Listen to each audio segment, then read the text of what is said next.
విశ్వనాథన్ గురించి ఇంతకుముందు చేసిన ప్రసంగంలో కొన్ని అంశాలు మరుపు వల్ల చెప్పబడలేదు.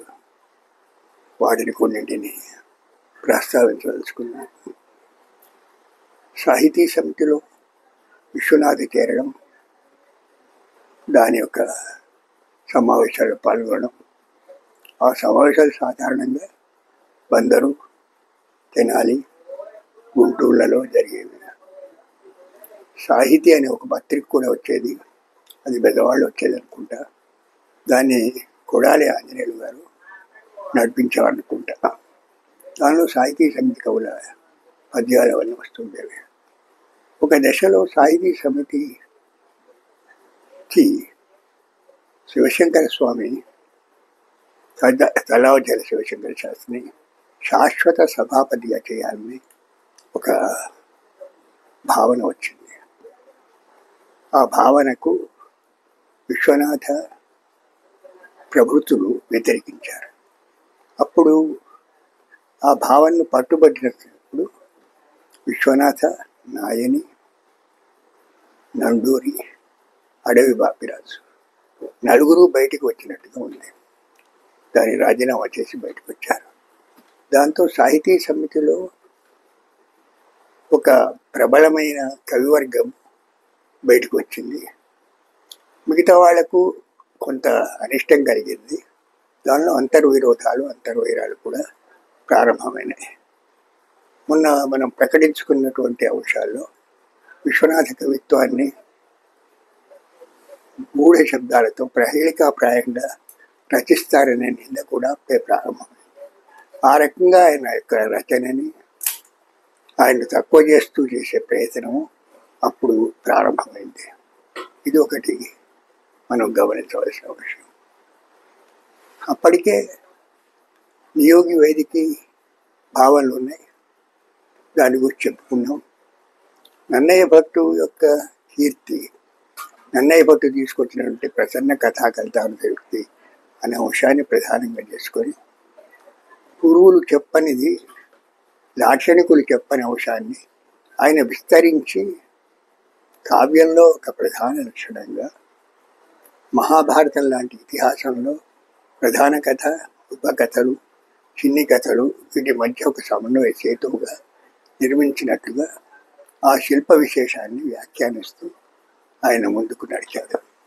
అంతకు ముందున్నటువంటి కొత్త కథ కాబట్టి ఆదరించాలి, నవకథాధృతి అనేది వెనక్కి తగ్గి కథ చెప్పడం ఎలాగో ముఖ్యం, కానీ అది కొత్త కథ పాత కథ అనేది ముఖ్యమైనది కాదు అని చెప్పేసి భావన ప్రధానమైంది. ఈ సందర్భంలోనే విశ్వనాథ పురాతనైర్లాక్షణికైర్న సూచిత కథాగతి తై రసలగ్న బుద్ధిభి అనే మాట చెప్పారు. రసలగ్న బుద్ధిలో అయినటువంటి పూర్వ లాక్షణికులు కథాగతి యొక్క స్వరూపం ఎలా ఉండాలి అనే విషయం గురించి చెప్పలేదు. నాటక విషయంలో పంచసంఖ్యలు ఉండటం అది ఉంది, కానీ శ్రవ్య కావ్య విషయంలో ఇతివృత్తం ఎలా తీర్చాలి అనే విషయం స్పష్టంగా విశదంగా వ్యాఖ్యానించలేదనేది ఆయన మార్గంగా అనుకున్నాడు. అందువల్లనే రసము 1000 రెట్లు గొప్పది, నవకథాధృతిని మించి అనే మాట కూడా ఆ సందర్భంలో ఆయన చెప్పడం జరిగింది. ఇది తర్వాత తెలుగు విమర్శ మార్గాన్ని నడిపించింది, దాన్ని ప్రకాశింపజేసింది. అంతకుముందు ఉన్నటువంటి నూతన కథకు ఉండే ప్రాధాన్యం క్రమంగా తగ్గిపోయింది. ఇది ప్రధానంగా గమనించవలసిన విషయం. గుడివాడలో 41లో విశ్వనాథకు సన్మానం జరిగిన సందర్భంలో ఏనుగు ఎక్కించారు, సన్మానం చేశారు. ఆ సందర్భంలో కవిరాజు అని బిరుదు ఇచ్చినట్టుగా నాకు గుర్తున్నది. అది సత్యమో కాదో విచారించవలసి ఉంటుంది. అప్పుడు కాడూరు వెంకటేశ్వరరావు గారు అద్భుతమైన పద్యాలు రాశారు. పన్నీటి జల్లు అనుకున్నదాన్ని శీర్షిక. ఆ పన్నీటి జల్లులో విశ్వనాథను మంత్రమయవాణి సత్యనారాయణ అని ఆయన ప్రశంసించారు. ఇంతకు ముందు కానీ తర్వాత కానీ ఇంత గొప్ప ప్రశంస చేసిన వాళ్ళు నాకైతే కనబట్టం లేదు.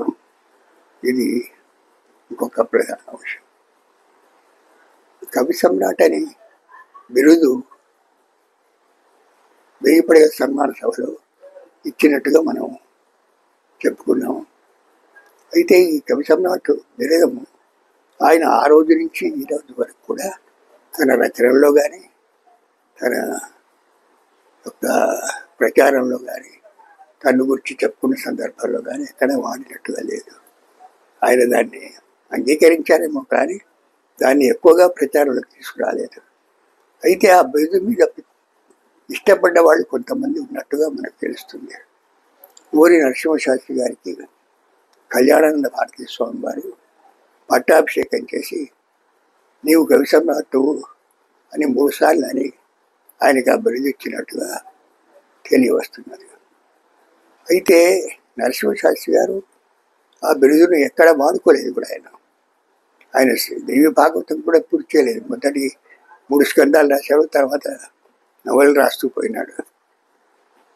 ఆ రకంగా ఆయనకు ఆ బిరుదు మీద అంత ఆసక్తి ఉన్నట్టుగా ఉండదు. కానీ చరిత్రలో మాత్రం ఆయన ఆ బిరుదు పొందిన వాళ్ళలో ఒకడుగా మనకు తెలియవస్తున్నాడు. ఇంకొక వ్యక్తి కవి సమ్రాట్ బిరుదు పొందినవారు పైడిపాటి సుబ్బరామ శాస్త్రి.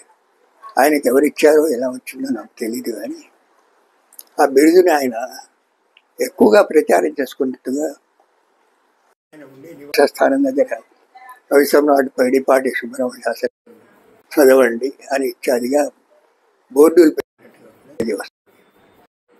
అయితే ఆయన తన యొక్క బిరుదును విపులంగా వాడుకున్నాడు. వేదాలు దేవేంద్రాచార్యుల వారు ఆంధ్రధ్వన్యాలోకాన్ని రచించినప్పుడు దానిలో లక్షణం చెప్పి లక్ష్యంగా తెలుగు కవుల పద్యాలని ఉదాహరించారు. ఆ సందర్భంలో చాలా సందర్భాలలో చాలా సన్నివేశాలలో పైడిపాటి సుబ్బరామ శాస్త్రి గారి పద్యాలను ఆయన ఉదహరించారు. ఆయన ఆ పద్యాల కింద ఆయన పేరుని కొంచెం పొట్టిగా చేసి కసా కవి సమ్రాట్ పైడిపాటి సుబ్బరామ శాస్త్రి పైసుసా కసా పైసుసా అని రాశారు. ఆ విధంగా ఆయన ఆ బిరుదుని ధ్వన్యాలోకం ద్వారా ప్రచారం చేసుకోవడానికి అవకాశం కనిపిస్తుంది. అంతకు మించి ఆయనకు లోకల్లో కానీ కవిలోకంలో కానీ కవుల యొక్క విశేష వ్యాఖ్యానాల్లో కానీ ఆ బిరుదును వాడినట్టుగా మనకు కనిపించదు. ఇది ఇంకొక ప్రధాన అంశం. అయితే విశ్వనాథకు సంబంధించిన అంగీకారం పొందిన సన్నివేశంలో మొదటి సందర్భంలో ఆయన గురించి ఒక ప్రత్యేక సంచిగా 52, 53 లేదా 54 ఆ ప్రాంతాల్లో వచ్చింది. అది ఉషశ్రీ, కనకయ్య, ఇంకా 2 మిత్రులు వాళ్ళు కలిసి వేసినట్టుగా ఉంది. దానికి ఇందిరగంటి హనుమశాస్త్రి గారు గౌరవ సంపాదకులుగా ఉన్నారు. ఆయన ఒక అద్భుతమైన పీఠిక రాశారు. దానిలో రుక్మిణీనాథ శాస్త్రి ప్రభుత్వ లేఖ వ్యాసాలు ఉన్నవి. ఆ గ్రంథము లేదా ఆ సంచిక ప్రత్యేక సంచిక విశ్వనాథన్ గురించి లోతుగా పరిశీలించి తెలుసుకోవలసిన వాడుగా చెప్పబడటం వ్యాఖ్యానం పట్టడానికి మొదటి ప్రచురణగా మనం ఎన్నుకోవచ్చు. ఈ ప్రచురణ వచ్చినప్పుడు దానిలో విశ్వనాథన్ కూడా నేను నా రచన అనే ఒక వ్యాసం రాశారు. దానిలో మొదట వాక్యం ఇట్లా ఉంటుంది: నేను కవిని కాదనట, పండితుడనట. నేను పండితుడని కాదు నాకు తెలియను, కవిని కాదని వారికి తెలియను. వెరసుకు సున్నకు సున్న, హళ్ళికి హళ్ళి అని తనను కేవలం పండితునిగా చెప్పి కవిలోక నుంచి తప్పించే ప్రయత్నించే సందర్భాన్ని ఆయన చమత్కారంగా తిరస్కరించడం మనం దీనిలో చూడవచ్చు. ఒకసారి సోమసుందర్ నాతో చెప్తూ మాట్లాడుతూ, ప్రాచీన కవులతో కలుపుకొని ఆధునిక కాలం దాకా విశ్వనాథ్ అంతటి పండితుడు లేడని కృష్ణశాస్త్రి గారు తన గురువు చెప్పాడని నాకు చెప్పారు. అంచేత ఆయన యొక్క పాండిత్యాన్ని గురించి ప్రశంసించడం అనేది ఒక అనుకూలమైన అంశంగా కాకుండా కవిత్వం అనేది లేదని చెప్పడానికి సూచనగా కూడా కొందరు వాడుకున్నట్టుగా మనకు తెలియవస్తుంది. ఇది ఒక విచిత్రమైనటువంటి విలక్షణమైనటువంటి అంశం. ఇంకా ఆ కాలంలో క్రమంగా ఆయన రచనలు వ్యాపించడం, తెలంగాణ ప్రాంతంలో ఆయన అభిమానులు ఏర్పడటం, పాఠకులు ఏర్పడటం కూడా మనం ఇంతకుముందు చెప్పుకున్నాం. అయితే 55లో గుడివాడలో షష్ఠీపూర్తి సభ జరిగింది. ఆ గుడివాడ షష్ఠీపూర్తి సభకు వేలూరు శివశాస్త్రి గారు మొదలైన పెద్దలు వచ్చారు. దాన్ని గొప్ప ఉత్సవంగా చేశారు. అప్పుడు గౌతమరావు గారు రామాయణ కల్పవృక్షాన్ని చదివి వినిపించారు. అక్కడ జనులు జయ జయధ్వానాలు చేశారు. ఇది గుడివాడలో జరిగిన సభలో ఉండేటువంటి సన్నివేశం. అప్పుడు ఏనుగు ఎక్కిస్తామంటే ఆయన కాదని తన గ్రంథాలను ఏనుగు మీద పెట్టమన్నారు. తాను మామూలుగానే వచ్చారు. ఆ విధంగా గౌరవాలను అభిమానంతో తీసుకోకుండా గౌరవాలను సరస్వతికి గౌరవంగా భావించే ఒక ధోరణి అప్పటి నుంచి ప్రారంభమైనట్టుగా మనకు కనబడుతుంది.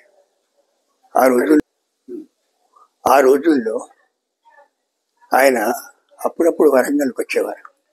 ఒకసారి కాళోజీ ఇంట్లో వారు ఉన్నప్పుడు గార్లపాటి రాఘవరెడ్డి గారు, వానమామలి దాచర్ల వారు వచ్చి తమ కవిత్వాన్ని వినిపిస్తున్నారు.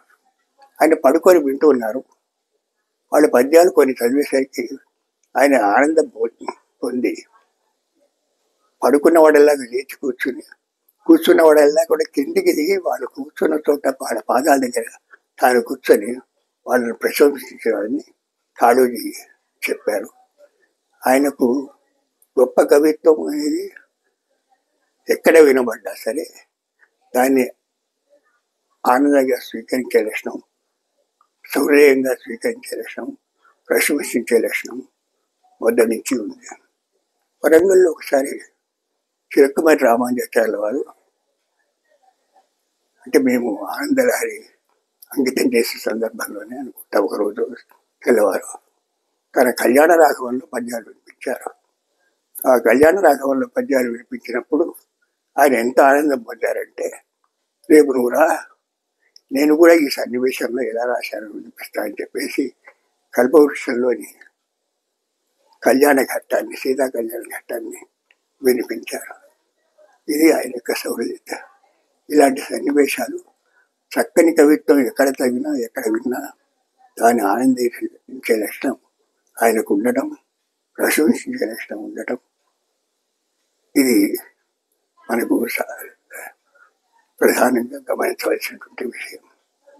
ఇంకా అన్నిటికంటే మించి ఆయన కిన్నెరసాని పాటలు రాయడానికి కారణం ఏంటంటే, ఆ కిన్నెరసాని బాబు దగ్గరికి ఆ నాన్నగారు ఆ తెలంగాణ ప్రాంతంలో తమకు ఇనాములు ఉండేనో ఏముండేనో వచ్చి అవి సంపాదించడం కోసం వచ్చారని, ఆ సందర్భంలో ఆ బాబు యొక్క అందం చూచి ఆగిపోయి తన్మయంతో ఆ కావ్యాన్ని రచించినట్టుగా చెప్పుకున్నారు. అలాగే మృగతుమ్మెద నవల, మృగతుమ్మెద అనే బాగు మొద్దుం బాగు, అది దాని యొక్క అందాన్ని చెప్పవలసి వచ్చినప్పుడు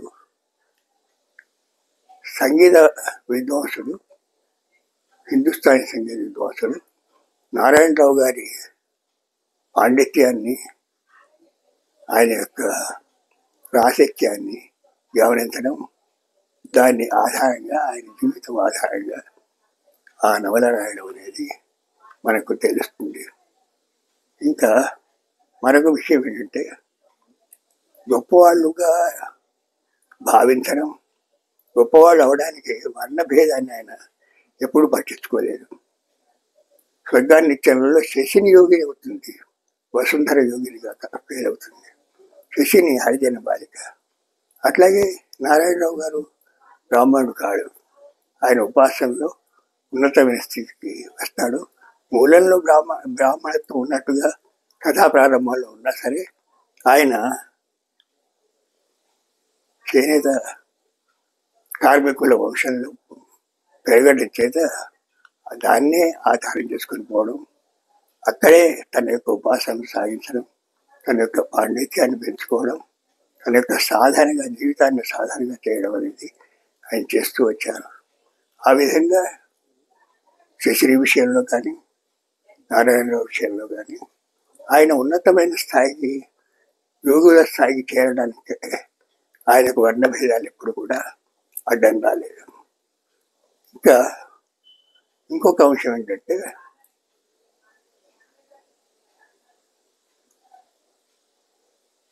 కరీంనగర్లో జరిగిన షష్ఠిపూర్తి ఉత్సవం.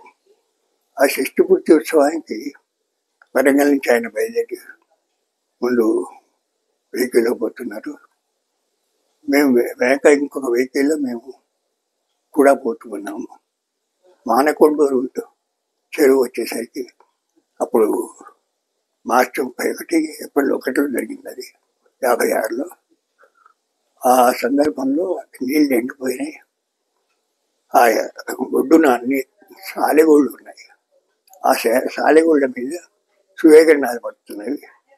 ఆ సాలెగోళ్ళ మీద సూర్యకిరణాలు పడే సన్నివేశం చూసి, సాలెగోళ్ళు అవి శతములు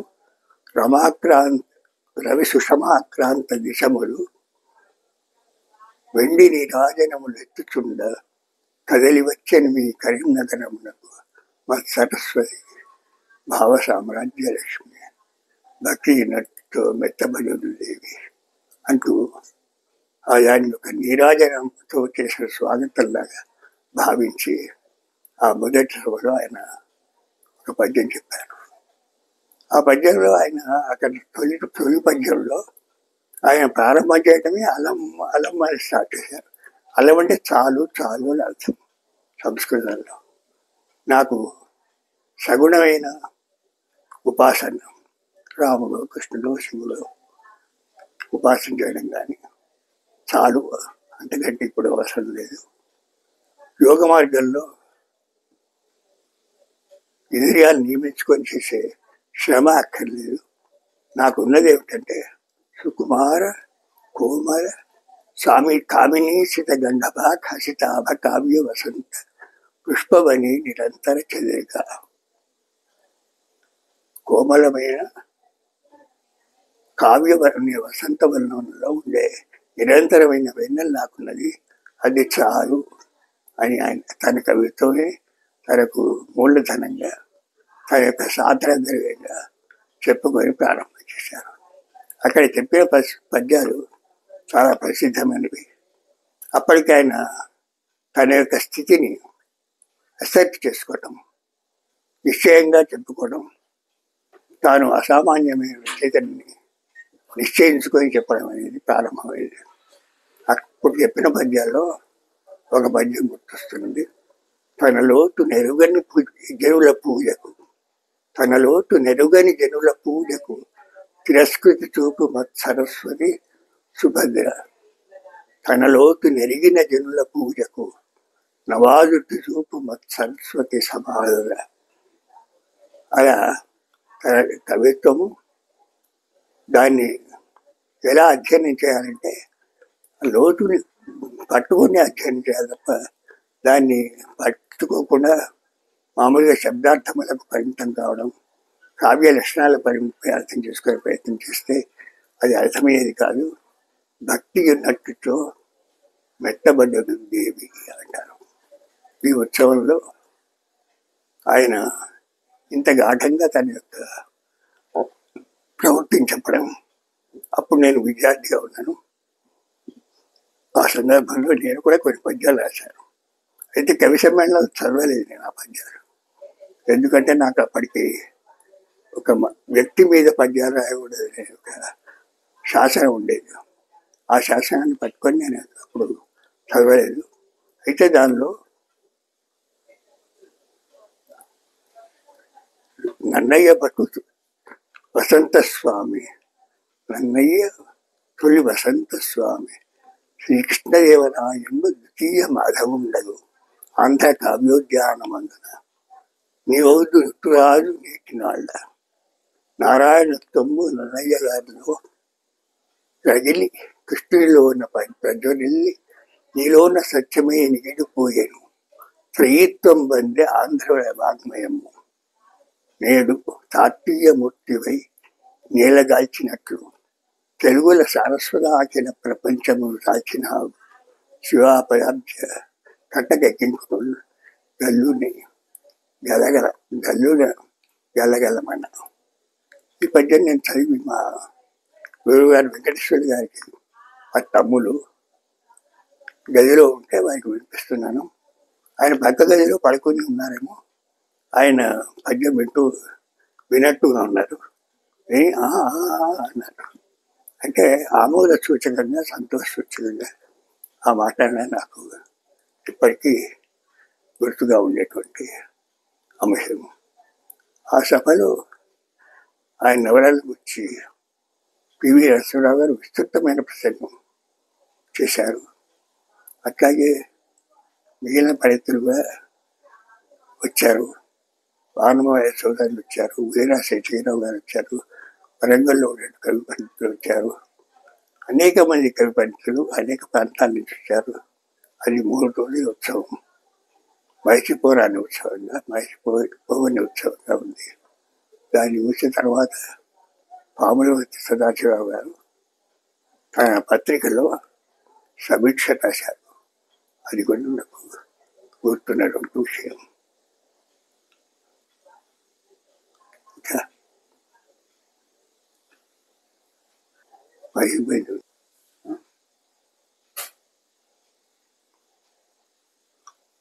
విశ్వనాథ తన తమ్ముడు వెంకటేశ్వర గారి అబ్బాయి వేణు అని ఉండేవాడు. ఆయనకేదో జబ్బు చేసింది. ఆ జబ్బు తగ్గిపోవడానికి ప్రభాకర్ శాస్త్రి గారు అప్పటికే పాటిస్తున్నటువంటి మాస్టర్ సివి యోగా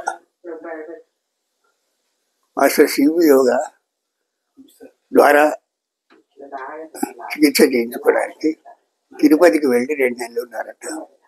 ప్రభాకర్ శాస్త్రి గారు తమకు జీవితంలో చాలా తీర్చరాని కష్టం వస్తే ఆత్మహత్యా ప్రయత్నం చేస్తున్న సందర్భంలో ఆయన ఎవరో వ్యక్తి చేసిన సూచన ప్రకారం కుంభకోణం పోవడం, మాస్టర్ సివిని ఆశ్రయించడం, ఆ యోగంలో ప్రవేశించడం కాకుండా తాను కూడా ఆ యోగం ద్వారా అనేక మందికి చికిత్స చేస్తూ నడుస్తున్న టైం అది. ఆ సందర్భంలో సత్యనారాయణ గారు కూడా అక్కడి దాకా వెళ్ళటం, తిరుపతిలో 2 నెలల దాకా ఉన్నారట. అప్పుడు వేడుకు తగ్గలేదు, అతను మరణించాడు.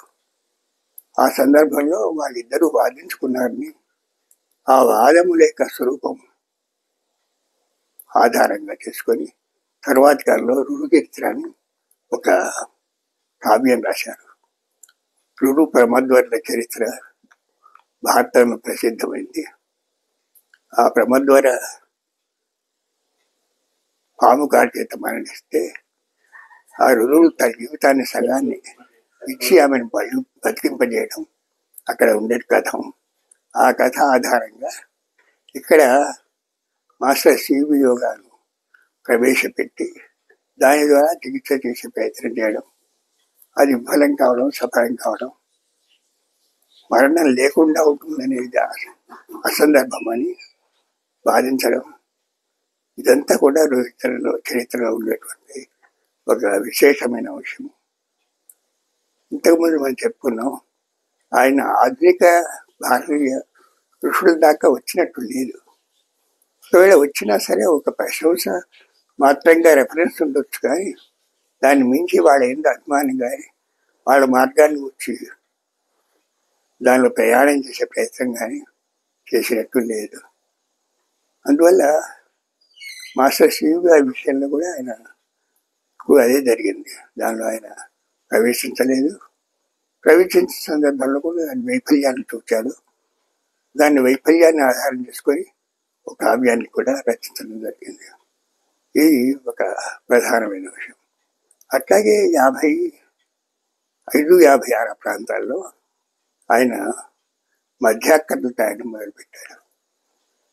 మధ్యాకర్లు అంతకుముందు ఆయన రామాయణంలో మధ్యాకర్లు రాశాడు. రామాయణంలో మధ్యాకర్లు ఉంటే అది నన్నయ్య వలె 5వ స్థానంలో ఎత్తి, 4వ స్థానంలో ఎత్తి, రెండు పాటిస్తూ, రెండు ఎదురు పాటిస్తూ రామాయణంలో మధ్యాకర్లు నిర్వహించడం జరిగింది. అయితే తర్వాత రామాయణం పూర్తవుతున్న సందర్భంలో తనకు తన యొక్క వేదన, తన బాధ, తన కలిగిన బ్రహ్మ విద్య సాధనలో వచ్చిన ఇబ్బందులు, లోకంలో ఉన్న ఇబ్బందులు, సుఖ దుఃఖాలు, వీటన్నింటిని ఆధారం చేసుకొని తన వేదన ప్రధానంగా మధ్యాకరణానికి మొదలుపెట్టారు. ఈ మధ్యాకరులు 10 శతకాలు. మున్నంగి వేణుగోపాల స్వామి మీద మొదటి శతకం ప్రారంభం చేశారు. తర్వాత సంతాన వేణుగోపాలను అందరిలో ఉండేటువంటి వేణుగోపాల మీద ఒకటి, శేషగిరి బాలాజీ వెంకటేశ్వర స్వామి మీద ఒకటి, భద్రగిరి రాముడి మీద ఒకటి, ఇట్లా 4 విష్ణు సంబంధమైన శతకాలు. శ్రీశైలం, నెకరుగల్లు, తరువాత కాళహస్తి, నందమూరు, మరొక క్షేత్రం మీద, మొత్తం మీద 6 శైవ సంబంధమైన శతకాలు. అన్నింటిలో కూడా ప్రధానమైన అంశం వేదన మాత్రమే. ఒకసారి ఆయన ఖమ్మంలో ఉన్నారనుకుంటా. అప్పుడు పొద్దున్న పోయేసరికి ఆయన ఆ రోజు కులస్వామి మధ్యాకరణ ప్రారంభం చేశారు. ఆ కులస్వామి మధ్యాకరణలో ఇంతటి వ్యర్థమైన దేహం ముందిచ్చి అని ప్రారంభం చేస్తూ శ్రీతో ప్రారంభం చేసి అన్ని శతకాలు ప్రారంభిస్తే ఆ రోజు శ్రీ వదిలేసి స్త్రీతో సంబంధం లేకుండా సంప్రదాయ భిన్నంగా ఆ శతకాన్ని ప్రారంభం చేసి అద్యాలు నిర్మించారు. మొత్తం మధ్యాకరణ శతకంలో తెలుగు పలుకుబడి, తెలుగు సామెతలు, తెలుగు నుడికారము అర్థబడి ఉంటుంది. అంతేగా కాక జీవుడు ఆ జీవత్వాన్ని కలిగించుకొని బ్రహ్మత్వాన్ని పొందడానికి చేసే సాధన క్రమంలో వస్తున్నటువంటి ఇబ్బందులు చెప్పుకోవడం, వాటిని దాటే ప్రయత్నం ఆయన చేస్తూ వచ్చారు. దానంతా వివరించారు. ఖండవ లక్ష్మీనారాయణ గారు దాన్ని ఇంగ్లీష్లో కన్వర్ట్ చేశారు. ఒక శతకాన్ని, శ్రీగిరి శతకం అని ఆయన ఇంగ్లీష్లో కన్వర్ట్ చేశారు. దాని మధ్యాకరణకు సాహిత్య అకాడమీ బహుమానం వచ్చింది. కానీ దాన్ని ఎక్కువగా అధ్యయనం చేయడం జరగలేదు. అధ్యయనం చేస్తే జీవుడు బ్రహ్మ సాధనలో ఎలా ముందుకు పోతాడు, ఎలా సాధిస్తాడన్న విషయం స్పష్టంగా తెలియవస్తుంది. ఆయన మధ్యాకథలు ఉద్ధరించడమే కాకుండా వాటి కొత్త రూపం ఇచ్చారు, కొత్త మార్గంలో నడిపించారు, పలుకుబడిలో పాపం తీసుకొచ్చారు. ఆయన తెలుగు ఎంత బాగా రాస్తారో, తెలుగు అంటే ఎంత ఇష్టమో మధ్యాకరణలో ద్వారా తెలియవస్తుంది. ఇంకా ఈ మధ్యాకరణ శతకాలతో కలుపుకుంటే మాస్వామితో కూర్చుంటే 11 శతకాలు ఒక పుస్తకంగా చేయడం జరిగింది వరంగల్లో. అది కూడా ఆయన మొత్తం శతకాల యొక్క సంపూర్తిగా అధ్యయనం చేయవచ్చు. ఈ కాలంలోనే ఆయన తన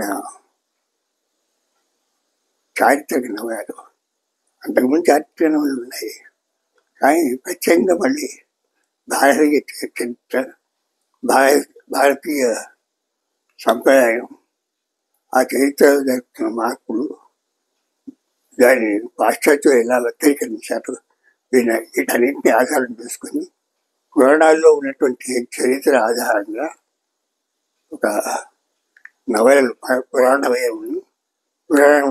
వైర గ్రంథమాలని 12 నవలలు రాశారు. ఈ పురాణ వైర గ్రంథమాలలో చరిత్ర కూడా గల తెలంగాణ నిరూపించే చరిత్ర మార్గాన్ని ఆయన ప్రమాణంగా తీసుకున్నాడు. దానిలో వైదిక సంప్రదాయ ధర్మానికి ఇతర ధర్మాల దర్శనం పడ్డాయి. వచ్చిన మార్పులు ఏంటి, అది ఆధునిక కాలం దాకా పాశ్చాత్యులు వచ్చేదాకా ఎట్లా వచ్చింది, ఆ మార్పులను కూడా చిత్రించారు. అట్లాగే కాశ్మీర చరిత్ర ఆధారంగా ఒక 6 నవలలు, నేపాల్ చరిత్ర ఆధారంగా ఒక 6 నవలలు రచించారు. ఇంకా ఈ కాలంలోనే సమకాలీన చరిత్ర ఆధారంగా రాసిన నవలు ఉన్నాయి. ఆ నవళ్ళు కూడా ప్రసిద్ధి పొందాయి. ఆయన ఒక విధంగా చెప్తే దేశం విభజన కావడం, దేశీయ నాగరికతకు ప్రధాన స్థానం లేకపోవడం గురించి ఎక్కువగా బాధపడినట్టుగా తెలియవస్తుంది. ధృతి మన్నించి పరాయి వాడు తన దారిని తాను కూడా సమున్నతి స్వాతంత్ర్యం వచ్చి పడ్డది అనుకున్నాను. వారి తప్పు అనుక ఖండకావ్యంగా ఇంకా స్వాతంత్ర్యం మనకు అన్న భావన ఆయన వివరించడం జరిగింది. ఇది చారిత్రక నవల రచించడంలో ఆయన తీసుకునే పద్ధతి. అవి కూడా బహుళ పాఠకుల యొక్క ఆధారాన్ని పొందాయి. ఈ సందర్భానుసారంగా ఈ నవలలో సంప్రదాయమే కాకుండా భారతీయ శాస్త్రాలు, తత్వము, నాగరికత, దానిలో ఉండే విశేషాలు, మంత్రశాస్త్రము, తంత్రశాస్త్రము మొదలైన విషయాల యొక్క ప్రసక్తి కూడా విపులంగానే వచ్చింది.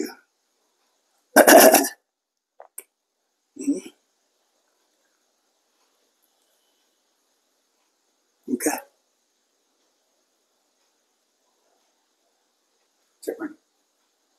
విశ్వనాథ సాహిత్యం యొక్క లోతులను అధ్యయనం చేసి వ్యాఖ్యానించే పని 50లలో ప్రారంభమైంది. అది ఇప్పటికీ కొనసాగుతుంది. ఇంతకుముందు కొట్టపల్లి సీతారామారావు మొదలైన వాళ్ళ పేర్లు చెప్పాను. ఇంకా ఆ సందర్భంలో మన జీవి సుబ్రహ్మణ్యం, ఎస్వి రామారావు, హనుమాన బొమ్మయ్య, ఇంకా ఇతర విమర్శకులు ఎంతోమందిని పేర్కొనవలసి ఉంటుంది. యూనివర్సిటీస్లో, సంస్థల్లో, ఇతర సందర్భాల్లో ఆయన వచ్చిన రచనలకి వ్యాఖ్యానాలు వచ్చాయి. విశ్వనాథ సాహిత్య పీఠము అనే యాప్లో కల్పవృక్షానికి క్రమంగా ప్రతిపదార్థాలతో వ్యాఖ్యానించే ప్రయత్నం అవుతున్నది. సుందరగారు చివరి దాకా వచ్చింది. మల్లంపల్లి శరభయ్య గారు దీన్ని సాగించారు. అనేక మంది విద్వాంసులు ఉన్నారు. ఈ విద్వాంసులందరూ కూడా మధిస్తున్నారు. మధించి అమృతాన్ని పైకి తీసుకొస్తున్నారు. ఈ క్రమము సాగడం వల్ల తొలి రోజుల్లో ఆయన ఆధునిక ఆయని అనుకున్న వాళ్ళు ఆయనలోని ఆధునికతను, సామాజిక సందర్భాన్ని అర్థం చేసుకొని ఆయనకు అనుకూలంగా వ్యాఖ్యానించే దశకు వచ్చారు. ఇది ఇటీవల జరిగినటువంటి విశేషమైన విషయం. ఆయన శరీరం చాలించినప్పుడు దేశమంతా కూడా ఒక విశిష్టమైనటువంటి విలక్షణమైనటువంటి విషాదంలో మునిగిపోయింది. ఆంధ్రపత్రిక వారు సంపాదకీయాన్ని తొలి పేజీలోకి తీసుకొచ్చారు. ముఖపత్రం మీద ఆయన గురించి సంపాదకీయాన్ని రాశారు. ఆంధ్రభూమిలో గౌరశాస్త్రి గారు ఒక అద్భుతమైనటువంటి సంపాదకీయాన్ని రాశారు. ఇష్టమున్నా లేకున్నా ఆంధ్రజ్యోతి కూడా కొంత వ్యాఖ్యానం చేసింది. ఇది క్రమంగా వ్యాప్తిలోకి వచ్చింది. ఆయన సాహిత్యాన్ని అర్థం చేసుకోవడానికి ఇవన్నీ మార్గాలని ఈ మార్గాల్లో నడుస్తూ వచ్చారు. కొన్ని వ్యతిరేకమైన భావనలు ఉన్నా ఆ వ్యతిరేకమైన భావనలు క్రమంగా మడేసిపోయినాయి. వాటికి సరి అయిన పరిష్కారాలు విమర్శకులు చూపించారు. ఆయన సాహిత్యంలో తీసుకొచ్చినటువంటి కొత్త పద్ధతి, కొత్త మార్గము, అది సంప్రదాయమే కాదు, ఆధునికం కాకపోదు. అందువల్ల దాన్ని నవ్య సంప్రదాయం అని పేరు పెట్టి ఆ నవ్య సంప్రదాయ మార్గానికి ఆయన ప్రవర్తకుడుగా అదొక విపులమైనటువంటి రచనా ధోరణిగా మన సంస్కృతిని ఈనాటి పద్ధతిలో వ్యాఖ్యానించేటువంటి ఉపకరణంగా వాడుకోవడం జరుగుతున్నది. శ్రీమద్ రామాయణ కల్పవృక్షం పూర్తి చేసిన తర్వాత విశ్వనాథ దృష్టి శ్రీకృష్ణ తత్వం మీద పడింది. అంతకుముందు శృంగార వీధి కావ్యం ఉంది. దానిలో కృష్ణతత్వమే ప్రధానంగా ఉంది. దానిలోనూ శ్రీకృష్ణదేవుడు నిర్వేదం అనే ఖండిక ఉంది. అద్వైత తత్వం యొక్క సారాంశం దానిలో చెప్పబడింది. దాన్ని కృష్ణాపత్రిక దర్బార్లో చదివితే దానిలో ఉన్న శ్రోతలందరూ కూడా అద్భుతమైన సన్నివేశంగా వర్ణించారని నాకు మా గురువుగారు వెంకటేశ్వరుడు గారు చెప్పారు. ఇంకా సరస్వతి పరిషత్ వారు అలంపురంలో మహాసభను నిర్వహించారు. 53 ప్రాంతాలు. ఆ 53 ప్రాంతంలో నిర్వహించిన మహాసభలో శ్రీపాద కృష్ణమూర్తి శాస్త్రి గారి దగ్గర నుంచి శ్రీరంగం శ్రీనివాసరావు దాకా అందరూ పెద్దలు వచ్చారు. తెలంగాణ సాహిత్య పరులకు అదొక అద్భుతమైన సన్నివేశం. పల్లా దుర్గయ్య గారు, సురమౌళి మొదలైన వాళ్ళందరూ కూడా ఆ సభల్లో, ముఖ్యంగా ఆ సభల్లో వచ్చిన విశ్వనాథుడి గురించి వర్ణిస్తూ ప్రశంసిస్తూ రాసిన రచనల తర్వాత వచ్చాయి. ఈ మహాసభల్లో విశ్వనాథ విద్యా విధానం గురించి ప్రసంగించవలసి వచ్చింది. సరస్వతి పరిషత్ వారు నిర్వహిస్తున్న పరీక్షలకు యోగ్యతా పత్రాలు ఇవ్వడం ప్రధానమైన విషయం అయి ఉంటుంది. ఆ సందర్భంలో మన దేశంలో విద్య ఎలా ఉండాలి, విద్య మాతృభాషలోనే మాత్రమే ఉండాలి, ఆ విద్య ద్వారా సమాజం ఎంత సంపన్నమవుతుంది అనే విషయాన్ని ఒక లిఖితమైన వ్యాసరూపంగా ఆయన అచ్చు ఎంచుకొని వచ్చారని చెప్పారు. ఇది అప్టౌన్ టౌన్ సైజులో 45 పేజీలు ఉన్నట్టుగా నాకు గుర్తున్నది. విశ్వనాథ అశంకర్ సాహిత్యంలో ఇది అచ్చయింది. విశ్వనాథ విద్యను గురించి చెప్పే అభిప్రాయాలు నేను 51లో వరంగల్లో సరస్వతి పరిషత్ వాళ్ళ శాఖా ఉత్సవాల్లో నేను విద్యార్థిగా ఉండి పాల్గొన్నాను. దానిలో మధ్యమ యోగ్యతా పత్రిక, ప్రథమ పరీక్షకు సంబంధించిన యోగ్యతా పత్రికని మా చెల్లెలు తీసుకోవడం జరిగింది. అది ఒక విధంగా నేను విశ్వనాథ హస్తాల నుంచి తీసుకున్నటువంటి మొదటి యోగ్యతా పత్రంగా భావిస్తున్నాను. ఇంకా జాగ్రత్తగా ఆలోచిస్తుంటే కృష్ణతత్వం మీద కావ్యాలు రాయాల్సిన భావన వచ్చింది. కృష్ణతత్వం మీద రాసే కావ్యాలన్నిటికీ కలిపి శృంగారవితో కలిపి 5 కావ్యాలు. 5 కావ్యాలలో ప్రధాన అంశం కృష్ణ మహిమ, కృష్ణుడి యొక్క ధర్మ సంస్థాపన, కృష్ణతత్వం భాగవతంలో ఎలా వ్యాఖ్యానం జరిగింది చెప్పడం ఉద్దేశం. ఈ కృష్ణతత్వాన్ని వచ్చిన కావ్యాలలో ప్రద్యుమ్నోదయము,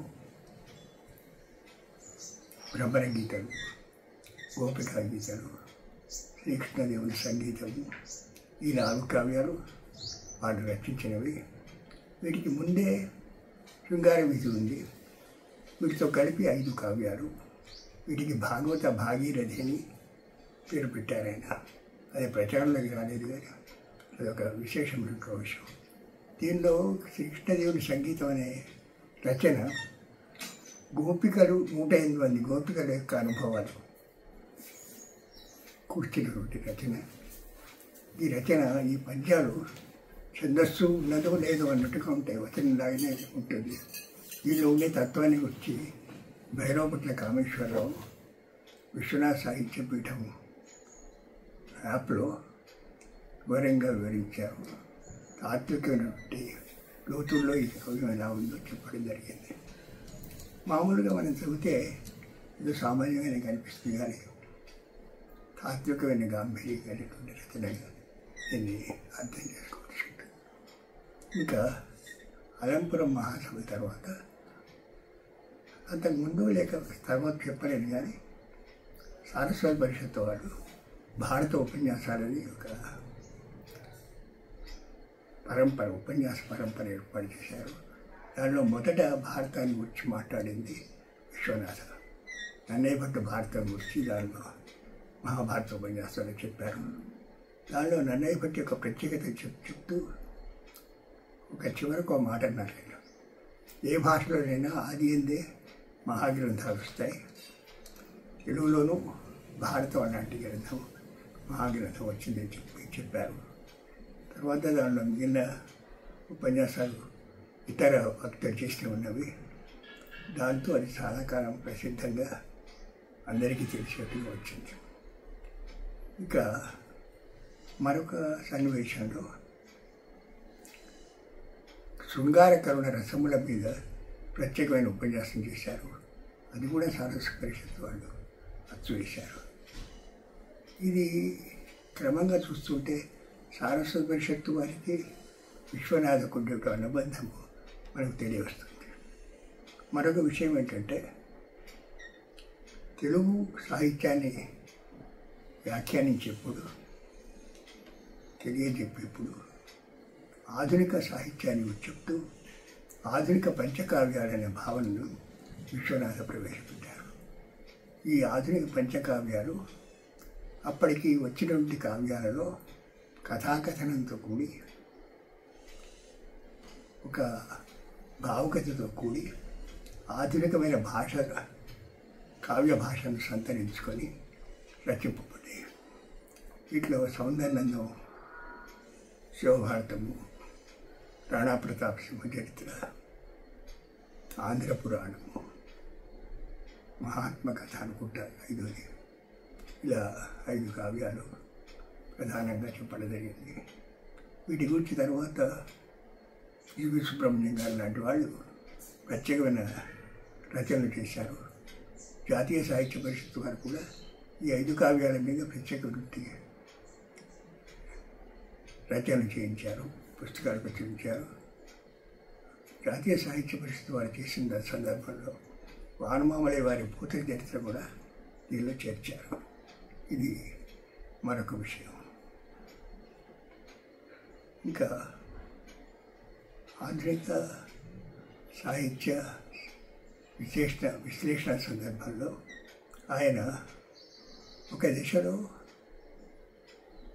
పద్య కవిత్వమే ప్రధానము, వచన కవిత్వం ప్రధానం కాదని, వచన కవిత్వం కవిత్వమే కాదన్నంత తీవ్రమైన ఆయన వాదానికి కూడా ఆయన చివరి రోజుల్లో వచ్చారు.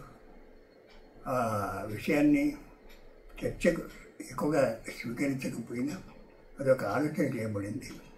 ఈ వచన కవిత్వాన్ని గురించి వారి సమకాలికునే కవుల్లో కూడా విశేషమైన అభిప్రాయాలు ఉన్నాయి. వచన కవిత్వంలో ఒక పద్ధతి లేదు, ఒక ఛందోబంధం లేదు, ఒక లయ లేదు. ఇలాంటి కవిత్వం భారతీయ భాషలో ఎక్కడా లేదని అబ్బూరి రామకృష్ణరావు గారు ఒకసారి నాతో చెప్పారు. ఇలాంటివి చూస్తూ ఉంటే మనం ఎలా దారి తప్పాము. ఇవాళ వచన కవిత్వం పేరు మీద అకవిత్వం ఎట్లా వ్యాపిస్తున్నది, ఉపన్యాసాలు, ఉపదేశాలు ఇవన్నీ కవిత్వంగా ఎట్లా వచ్చాయి, వీటన్నిటి పరిణామం చూస్తుంటే ఆ రోజు వాళ్ళు మేలుకొని చెప్పడం మనం ఆలకించలేదేమో, దాన్ని పట్టించుకోలేదేమో అని చెప్పి నాకు తోస్తుంది. చెప్పండి. ఆంధ్రప్రదేశ్ రాష్ట్రం ఏర్పడిన తర్వాత ఆంధ్రప్రదేశ్కి ఒక ఆస్థానిక ఉండాలి అనే భావం అంతకుముందు ఆంధ్ర రాష్ట్ర ఏర్పడక ముందు సమష్టి మద్రాసు ప్రెసిడెన్సీలో ఉన్న సంప్రదాయాన్ని కొనసాగించాలనే భావం కూడా వచ్చింది. 1949లో మద్రాసు ప్రెసిడెన్సీకి కుమారస్వామి రాజా అని ముఖ్యమంత్రి ఉండేవారు. ఆయన కాలంలో తెలుగు ప్రాంతానికి ఆస్థానికంగా చెళ్లపిల్లి వెంకట శాస్త్రి గారిని ఎన్నుకోవడం జరిగింది. అప్పటికి ఆయన చాలా వృద్ధులైనారు. ముఖ్యమంత్రి దగ్గర నుంచి పరివారం అందరూ మద్రాసు నుంచి విజయవాడకు వచ్చి విజయవాడలో ఆయనకు ఆ సన్మానం చేశారు. ఆ సందర్భంలో చెళ్లపిల్లి వారి శిష్య పరంపరంతా కూడా ఆయన ఎంతో ఆదరాన్ని వెల్లడించింది. ప్రభాకర్ శాస్త్రి గారు కవిసమ్మేళనానికి అధ్యక్షత వహించారని అనుకుంటారు. అప్పుడు ఆయన సాధారణంగా విశ్వనాథ్ దూరంగా కూర్చుంటే ఆయన వచ్చి నువ్వు ఈ పద్యాలు చదవమని అడిగినట్టుగా తెలుస్తున్నది. రెండవది, ఆ సందర్భంలో తెలంగాణ నుంచి సారస్వత పరిషత్ వారు చెళ్లపిల్ల వారికి సమర్పించడానికి ఒక సరస్వతిదేవి వెండి విగ్రహాన్ని తీసుకొని పోయినాన్ని ఆ సందర్భంలో దాశరథి ఒక 5 పద్యాలు పూజా పంచకుమారి పేరుతో చదివాడని చెప్పేసి కూడా నేను విన్నాను. ఆ సందర్భంలో గురువుగారికి గౌరవాన్ని తెలపడం కోసం విశ్వనాథ పాదపూజ అని 2 పాదాల పద్యాలు రాశారు. ప్రవిమలమైన చెళ్లపిల్ల మంగసమం నువ్వు పాలవెల్లి కాలువకను చందమామ కవిలోక మహాగురవే నమో నమః అని పద్యం ఒక పద్యం నాకు గుర్తున్నది. 2 పాదాలను ఉండేటువంటి 2 పాదాలు కాబట్టి 2 పాదాలు పద్యరచన జరిగినట్టుగా కనిపిస్తుంది. ఆ సందర్భంలో వెండిలో బంగారం చెప్పలేము, నాకు వివరంగా తెలియదు. పూలు సమర్పించారు గురువు గారి దుఃఖాలు కూడా నేను విన్నాను.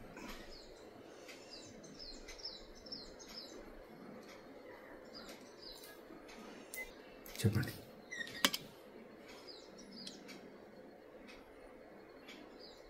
విశ్వనాథ వారి చిన్న కుమారుడు పావని శాస్త్రి, ఆయన వరలక్ష్మి గారి అబ్బాయి అచ్యుతదేవరాయలు. ఆయన ఆల్ ఇండియా రేడియోలో ముఖ్యమైన పదవులు చేశారు. ప్రసిద్ధమైన పదవులు అనుభవించారు. తాను స్వయంగా కొన్ని నవళ్ళు రాశారు, రామాయణం కథ ప్రధానంగా తీసుకొని. అట్లాగే విశ్వేశ్వర స్వామి మీద మధ్యాకరణ శతకం కూడా మనకి రాశారు. అయితే పావని శాస్త్రి గారు 2వ కుమారుడు, ఆయన కూడా కొన్ని నవళ్ళు రాయడం జరిగింది. పావని శాస్త్రి గారికి పుస్తకాల మీద అధికారం, అంటే ముద్రించుకునే అధికారం ఇచ్చారు. వాటి అనువాదాల అధికారము అచ్యుతదేవరాయల వారికి ఇచ్చినట్టుగా తెలుస్తున్నది. అయితే అచ్యుతదేవరాయల వారు ఎక్కువగా ఉపయోగించుకున్నట్టుగా తెలియదు. పావని శాస్త్రి మాత్రం జీవితంలో వారి రచనలన్నింటినీ కూడా వాటికి ఇతరుల కాపీ రైట్స్ ఉన్నా సరే ఆ కాపీ రైట్స్ నుంచి విడిపించి అన్నింటినీ తన కుటుంబ పరిధిలో తీసుకుని రావడం, ఉన్నంతకాలం వాటి అన్నింటినీ కూడా భద్రించడం. వాటి నవళ్ళు అయితే ముఖ్యంగా 58 నవళ్ళు ఉంటే వాటిని 50 సంపుటాలుగా అచ్చు వేస్తూ ఉన్నాడు. అమెరికాలో దానికి సంబంధించిన సభ్యులంతా చేర్పించుకొని ఆయన ఉన్నప్పుడే 20 పుస్తకాల పైన అచ్చు వేశారు. తర్వాత మిగిలినవి వారి కుమారులు ముందుకు తీసుకుని వస్తున్నారు. ఈనాటికి ఒక విశేషం, ప్రశంసార్హమైన విషయం ఏంటంటే పావని శాస్త్రి గారి కుమారులు వారి రచనలు మార్కెట్లో ఉండేట్టు, పాఠకులకు అందుబాటులో ఉండేట్టు, అముద్రితంగా పడిపోకుండా ఉండేట్టు నిర్వహిస్తున్నారు. అది ఒక మేలైనటువంటి అంశంగా నేను భావిస్తున్నాను. చెప్పండి. విశ్వనాథ వెంకటేశ్వర గారు విశ్వనాథమయ్య తమ్ముడు తారీఖులో ఆయన గురించి పద్యం ఉంది. పండిత కీర్తనీయుడు ఇరుభాషల దిట్ట రసజ్ఞమౌడి మా రెండవ వాడు సన్మతు ధురీణ కవిత్వ కడుగ్గర కార్తికేయులను వెంకటేశ్వరులలో మరి నా కవనం మీదెల్ల దీశ ఉండు తత్పరీక్షబడి సంకునవు వచ్చిన తీర్థమేతున్నది. ఆ విధంగా ఆయన కవిత్వ కడుగ్గర కార్తికేయుడిని కుమారస్వామి కవిత్వంలో కుమారస్వామి కడకి పోలి చెప్పారు. ఈ కుమారస్వామిని కవిగా భావించడం తెలుగు సాహిత్యంలో చాలా అరుదుగా ఉంది. బొమ్మల పోతన పూర్వక విస్తృతి సందర్భంలో పుట్టం ముట్ట శరంబురన్ మొలవ అన్న చోట శరములో బులవలేదు, శరమున బౌని కాదు అని కుమారస్వామిని కాదని కవిగా కుమారస్వామిని ప్రశ్నించారు. అట్లాగే అలసాని పారిజాత వర్ణంలో ముక్కుదిమల శ్రీ వెంకటగిరి వల్లభ సేవాపరమిత హృదయ చిన్నమదేవి జీవిత నాయక కవితా ప్రావీణ్య ఫణీష అన్న చోట సుబ్రహ్మణ్య స్వామి కవిగా ఆయన గుర్తించినట్టుగా మనకు కనబడుతుంది. ఈ వెంకటేశ్వర గారి గుర్తినటువంటి మాస్టర్ గారి పద్యంలో కూడా ఆయన సుబ్రహ్మణ్య స్వామి యొక్క కవితా వైభవాన్ని ప్రసవించడం తెలుస్తుంది. వెంకటేశ్వరులు గారు గొప్ప కవి, శ్రీమాతృ ఆరాధకులు, చక్కగా పాఠం చెప్పేవారు. 51లో సత్యనారాయణ గారు వచ్చారు అని నేను చెప్పాను. ఆ సందర్భంలో నేను వారితో పాటు వచ్చాను. వారితో పాటు వచ్చే సందర్భంలోనే మా పాఠశాలలో ఉపాధ్యాయులుగా పదవిని ఇచ్చినట్టుగా తెలుస్తున్నది. అప్పటి నుంచి 10 సంవత్సరాల పాటు ఆయన ఆ పదవిని నిర్వహించారు. ఆ సందర్భంలో వారి పాఠ ప్రవచన సౌభాగ్యాన్ని పొందిన వాళ్ళలో నేను ఒకడిని. ఆయన ఎన్నో విషయాలు చెప్పేవారు.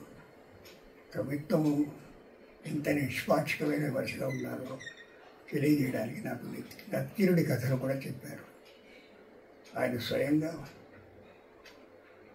అనేక రచనలు చేశారు. ముఖ్యంగా భారతమాతకు సంబంధించిన మాతృశ్రీ అనుకుంటా ఒక గ్రంథము, కాళిందీ పరిణయం అని ఒక శ్రీ విద్యాతత్వ గర్భితమైనటువంటి మహాకావ్యం రాశారు. ఆ కావ్యాన్ని గురించి నోరి నరసింహశాస్త్రి గారు 60 ఏళ్ల తెలుగు సాహిత్యంలో నిలవనివి అనే వ్యాసంలో కాళిందీ పరిణయాన్ని మెచ్చుకుంటూ వారు రాశారు. ఆ కాళిందీ పరిణయంలో శ్రీకృష్ణ తత్వము, ఆ శ్రీకృష్ణుడు ఎలా శ్రీ విద్యా అధినాయకుడైనటువంటి శ్రీదేవితో అభిన్నంగా ఉంటాడో ఆ విషయాన్ని వ్యాఖ్యానిస్తూ చెప్పారు. అది కల్లెడ వెంకటేశ్వరరావు గారు వారి పెద్దలు రాజేశ్వరరావు అమృతమ్మ దంపతులకు అంకితం చేశారు. ఆయనకి రచనలన్నీ కలిపి ఒక గ్రంథాన్ని వేస్తే చాలా బాగుంటుంది. లేకపోతే తెలుగు సాహిత్యం ఒక విలువైనటువంటి కవిని కోల్పోతుందని చెప్పి నాకు తోస్తుంది. ఖండకావ్యాలు ఉన్నవి, మహాకావ్యాలు ఉన్నవి. ఆయన మొదటిసారి నేను విన్నది ఓరుగలు నంది అని 30లలో 40లో రాసిన పద్యాలు.